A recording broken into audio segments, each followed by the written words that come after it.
Alright guys, so welcome into another NFL DFS video. Going to be doing the recap of last week. So last week was pretty solid. We gave you guys Melvin Gordon. He ended up with 19.3 DK points. He actually should have had more. That game was just a blowout, so a little unfortunate there actually. Zach Pasquale and Robbie Anderson both did really well like we thought they would. Ian Thomas ended up being a great play as well.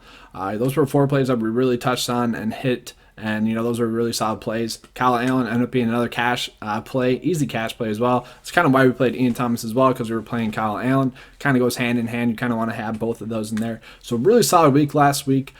Going into this week, this should be a little bit interesting of a week. There's a lot of value via the receiver position this week. This is kind of how it goes at the end of the year for the NFL season. We kind of got to wait and see as the news comes in. But this week, there's a ton of value at the receiver spot. So this week, it might be a little bit different where we actually can pay up at quarterback. We can pay up at running back. And then, we're going to go a little bit cheaper at the receiver spot just because there's a ton of value. You can pay up at tight end this week as well. Even defense, it's going to be open for you guys to make the builds the way you want to this week, which is actually going to be a really good thing, really fun thing as well this week. But we'll touch on the plays kind of like how we always do in this video. So let's get into the plays for this week, and thanks for watching, guys. Let's go. All right, guys, so let's get into the QB plays for this week. It's going to be an interesting one. So let's start off here on the top end. So we're looking at Jameis Winston, Deshaun Watson, Ryan Tannehill, and Baker Mayfield. So the thing with Winston is he's a little bit banged up, but he does make for a great GPP play this week going against the Detroit Lions. It wouldn't surprise me if he won for 30 DK points. You can stack him with Chris Godwin and some of the other value plays at his pass catcher spots that we'll touch on later on in this video. Now, Deshaun Watson and also Ryan Tannehill, both are in the spot. I think I'd rather pay for Deshaun Watson actually than I would for Ryan Tannehill. Ryan Tannehill finally got the price bump, and now I think he's price bumped enough to where we don't have to play him anymore. So I think he's going to be out of the player pool this week. Obviously, that matchup is really juicy, though, with Houston. Obviously, Houston just really struggled with Drew Lock last week, so I don't know if you want to play that, you can. Just going to be more of a GPP play if you do end up doing that. All right, so let's go lower here. So Kyler Murray's the play that I want to touch on kind of a little bit more than the other ones. So the last 3 weeks, 26, 14.3, and 12.6. So yes, it is on a descending slope there.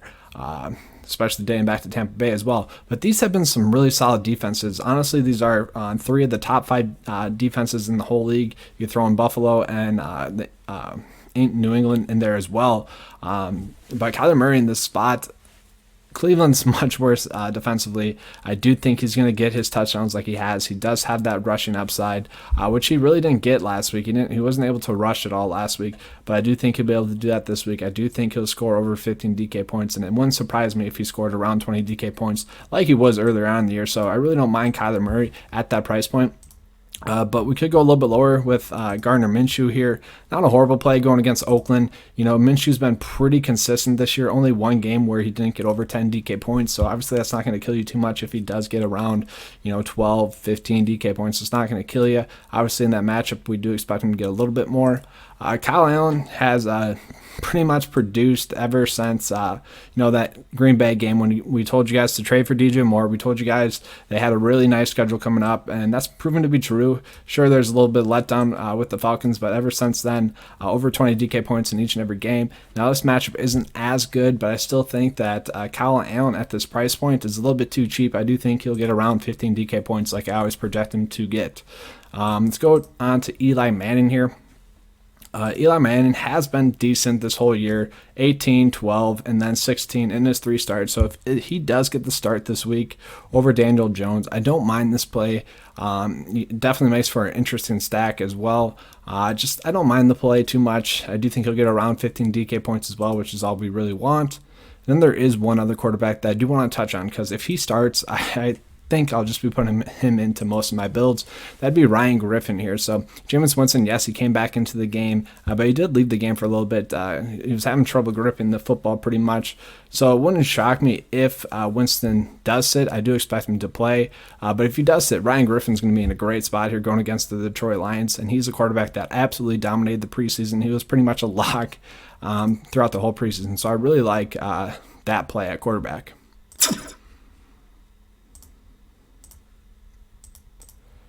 All right, so let's move on to running back here. So Obviously, on the top end, we're going to have a lot of value, guys. I mentioned that earlier on in the video. We're going to have a lot of value. You can pay up for Christian McCaffrey pretty easily. You can pay up for Dalvin Cook pretty easily. Derrick Henry's in a good spot as well. If he plays, you can pay up for all those guys. I'm going to touch on the plays that are less obvious, as always, but I will mention Chris Carson, going to be an easy play. It's going to be without Rashad Penny now. Rashad Penny is injured. It's going against the Carolina Panthers, who are just poor defensively against the rush. Made Devontae Freeman, gave him his first touchdown last week. That was an easy lock play last week. But I think Chris Carson, he should get around 18 opportunities in this matchup. I do think he'll score around 20 DK points, so I do like that play quite a bit. Leonard Fournette should be able to bounce back once again this week. That's not going to be a bad play. Melvin Gordon, I just don't get it. He continues to be kind of low owned. He's looked good since he's returned. Sure, he had those 2 games where, he was trying to get back into NFL shape, but pretty much the last month or so, he's been really solid. Looks really good. Looks like his normal self.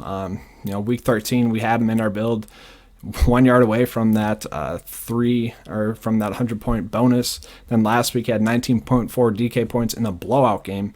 So, he was an easy play last week for us again. So I'm just going to continue to play him. He continues to look good. That's not a horrible matchup against the Vikings. Obviously, we wish it was a little bit better. Let's go a little bit lower.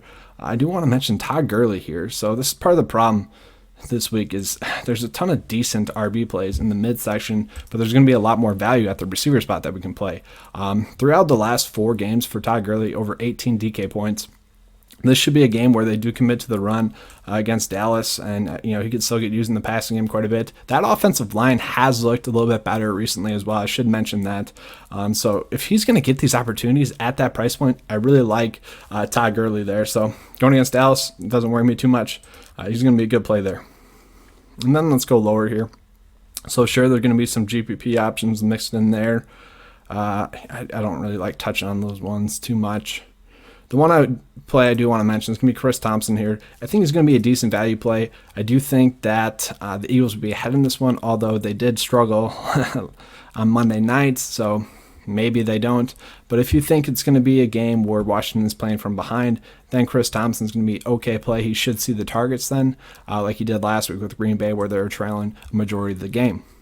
I think he'll score around 5 targets. Then I think it'd be doing injustice to Boston Scott here. I don't think he'll get that much run, but he is min price for a guy that absolutely dominated on Monday night and just looked really spectacular doing it as well. I don't think they'll get him involved as much as they did last week, but I do think he'll get a little bit more playing time. So that's not going to be a horrible play as well. All right, let's move on to receiver. All right, so moving on to receiver, DeAndre Hopkins, that's going to be a fine play. Chris Godwin, that's going to be a fine play. I don't think I have to dwell on those plays too much. If you can pay up for them, I think that you should. They should be safe, but they also have that upside that we look for. Kenny Galladay, I think I'll stay away, actually. He kind of got lucky. He bailed out a lot of owners last week at the end of the game there. Julian Edelman continues to be a fine cash play. It's so weird with Julian Edelman. This is probably the worst he's looked in a while. A lot of bad drops, a lot of plays that he would normally make, but maybe that's just due to the volume he's been getting. The volume has been insane. He's pretty much been a safe cash play for me this whole year. So if you want to go back to the well with him, you can. But like I said, there's going to be more value later on in this one. So DJ Moore finally got priced down under 7K. I don't know. It sucked that he got priced up that much, but now he's below 7K. So I do think we can go back to the well here. I really like that stack with Kyle Allen, Christian McCaffrey, and DJ Moore. We're pretty much locking in 60 DK points per week when we do that. Keenan Allen here, targets 6 and 6 the last 2 weeks. This was a blowout, and he still had 13.3 DK points. Gets a little bit easier matchup going against the Vikings, so I do think he's going to be a fine play. He should score around 15 DK points, so I don't mind that play. Let's put him in the build for now. Let's go a little bit lower. So Deebo Samuel, he's going to make for a fine GPP play. Trying to figure out what to do with the Giants pass catchers. I think I'd rather play Sterling Shepard over Tate and over Slayton. Sure, Slayton had those few big plays, but that's really all there were. Shepard's the one that consistently sees over 7 targets per game. So Allen Hurns stepped up and kind of recently. You know, he got that big contract from them, and I say big kind of in quotes there, but 8 targets last week with Devontae Parker out. This is going to be a nice matchup for him as well. So, you know, I don't mind Allen Hurns at that price point. It's going to be a fine play for me. D.D. Westbrook, if he plays, which I think he will, I'm not sure if DJ Chark will play, and that's going to be key. That'll open up another value play I'll touch on later on in this video. But 6, 9, 8, 7 targets in the last month. Really solid. Priced at 4.6K. I think that's a misprice given the matchup here. So I really like D.D. Westbrook, especially if you want to play him in cash as well. He should score around 10 DK points. Maybe he scores a touchdown and outproduces that. Brashard Perryman, I like as a GPP stack. A lot of people say the name and kind of just look over it, kind of like what people did with Devontae Parker early on in the year. I think that could be the same thing for Perryman. 6 targets last week, 5 targets, or 6 targets 2 weeks ago, 5 targets last week. This is a lot better matchup as well. It really wouldn't surprise me if he hits a big one. And then let's go lower to the other value plays. I do want to mention Larry Fitzgerald. That's a low price point given the better matchup that they have this week. So now we got Justin Watson here, who saw an insane amount of targets last week, 8 targets last week. He did have a touchdown, which I think that'll bump up his ownership a little bit more than it should be. Chris Conley is going to be a great play if DJ Chark is out. I remember a few weeks ago, Conley was chalk for some reason when really, we were telling you to play D.D. Westbrook, and that was the case that week. I think Chris Conley, though, in this matchup, if Chark is ruled out, is going to be a fine play, but there's 2 other value plays that I like a little bit more. You got Isaiah Ford here. So Isaiah Ford had 9 targets last week, 92 yards. He's kind of more of I wouldn't be surprised if he catches a big one or a big play as well. So Isaiah Ford at 3.7K, that's a great value play. Maybe we can even throw in some stacks with Fitzpatrick, Hurns, and Ford as well. And then let's go lower. Greg Ward Jr., I know that they had some injuries, but I don't get how DraftKings priced them at minimum price. We saw him have 7 targets against Seattle, only 3 against Miami. Sure, everyone was healthy and they came back, but he should have at least been priced at 3.5K. This is going to be easy lock play, I think, if the injury situation stays like it currently is, where it doesn't look like they're going to have many of their receivers there. I think Greg Ward will see around 9 targets again, and that's just way too cheap of a price point if that does happen. All right, let's move on to tight end here. Try to wrap it up. So Zach Ertz continues to be a good play. Ever since Chicago, where I told you guys he was due to regress back to the mean, and he did. 28 DK points. We're not getting that nice price point like we did that week and the week following, but still those targets are going to continue to be there given that receiver situation. So that also makes Dallas Goedert not a bad play as well. He's been seeing around 7 targets per game as well. I just don't mind that play. Obviously we probably will need him to score a touchdown, but not going to be a horrible play. Mike Gesicki's not going to be a bad play. Tyler Higbee is the play that I want to touch on the most. Obviously, 11 targets last week, 8 targets the week before that, 6 the week before that. So with Gerald Everett out, if he is going to be out again this week, Tyler Higbee makes for another great play this week. It's a nice matchup once again for him this week. O.J. Howard seemed like a nice play, or it seems like a nice play this week with Mike Evans out. I do think it was see around 6 targets as well. We know how much that offense throws, so O.J. Howard not going to be a bad GPP play. And then if Greg Olsen is ruled out, Ian Thomas is going to be my lock this week. Given the matchup, Seahawks really struggled defensively against tight ends, and Ian Thomas saw 10 targets last week, so I think that'll continue to stay the same. And let's get into defense here. So real quick, we don't have to touch on defense too much. You can pay it for Patriots if you want to. I don't think I'll go that route. I do like the Rams in this spot, actually. Dallas has kind of looked poor offensively recently. Obviously, they could bounce back, but the Rams have been really solid ever since they traded for Jalen Ramsey. Really, the only bad week they had was against the Baltimore Ravens, and obviously we know why that happened. Let's go lower here. So the Lions going against Tampa Bay.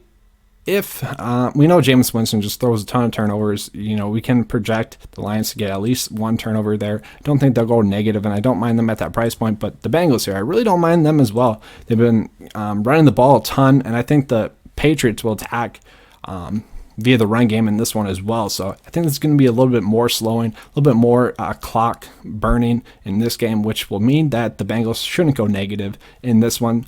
And so at that price point, I don't mind it. Obviously we're doing that to be able to pay up for other value other places. All right, guys, I hope you guys enjoyed watching that NFL DFS video. If you did, please give me a like and subscribe. I do appreciate that. If you guys want to join 9 to 5 Nation, the link is in the description below. Let's have a good week this week, and let's keep ending on a good note. Had some really solid player pools last few weeks. Let's keep it going to the end of the regular season. Then we'll get into more showdown slates during the playoffs. So should be pretty good. Let's have another good week. Thanks, guys.